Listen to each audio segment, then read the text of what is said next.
நண்பர்களே, நாம் இப்போ சார்ஜா எப்படி போடலாங்கிறத பார்க்கலாம். அதனோட சுவையும் ரொம்ப டேஸ்ட்டாக இருக்கும். வாங்க நம்ம சார்ஜாவை போட போகலாம். இப்போ நம்ம சார்ஜா செய்கிறதுக்கு என்னெல்லாம் தேவைங்கிறத பார்த்துக்கலாம். பழம் எடுத்து வச்சுருக்கேன், ஒரு கப்பில் பால் எடுத்து வச்சுருக்கேன், அரை கப் சீனி எடுத்துக்கிறேன், ஒரு பூஸ்ட் எடுத்துக்கிறேன். இதை இப்போ நம்ம எல்லாத்தையும் மிக்ஸி ஜாரில் மாற்றி அரைச்சி ஜூஸ் எப்படி செய்கிறதுங்கிறத பார்க்கலாம். இந்த பழத்தை நம்ம உரித்து ஜாரில் மாற்றிக்கலாம்.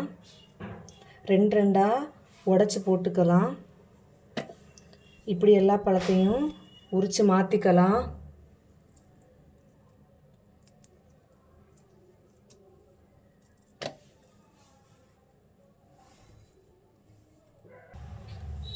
எல்லா பழத்தையும் நம்ம உடச்சி போட்டாச்சு. இப்போ சீனி இதில் ஆட் பண்ணிக்கலாம். அப்புறமா இந்த மில்கை பாதி ஆட் பண்ணிக்கலாம். தேவைன்னா இதை ஊற்றிக்கலாம். வாங்க இதை அரைச்சி எடுத்துகிட்டு வருவோம்.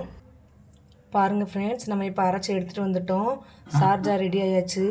நம்ம இதை ஒரு டம்ளரில் மாற்றிக்கலாம்.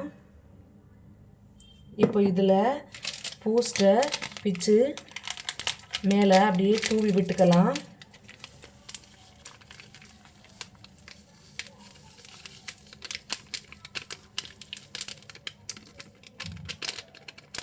சுவையான சார்ஜா ரெடி ஆயாச்சு. குழந்தைங்க நல்லா விரும்பி சாப்பிட்ற ஒரு பொருள் தான் இந்த சார்ஜா. நீங்களும் வீட்டில் செஞ்சு கொடுங்க. வாங்க இதை டேஸ்ட் பண்ணி பார்க்கலாம். நண்பர்களே, டேஸ்டியான சார்ஜாவை நம்ம ரெடி பண்ணி எடுத்துகிட்டு வந்துட்டோம். வாங்க நம்ம இதை டேஸ்ட் பண்ணி பார்த்துட்டு இதோட டேஸ்ட்டு எந்த லெவலில் இருக்குங்கிறத நான் சொல்கிறேன்.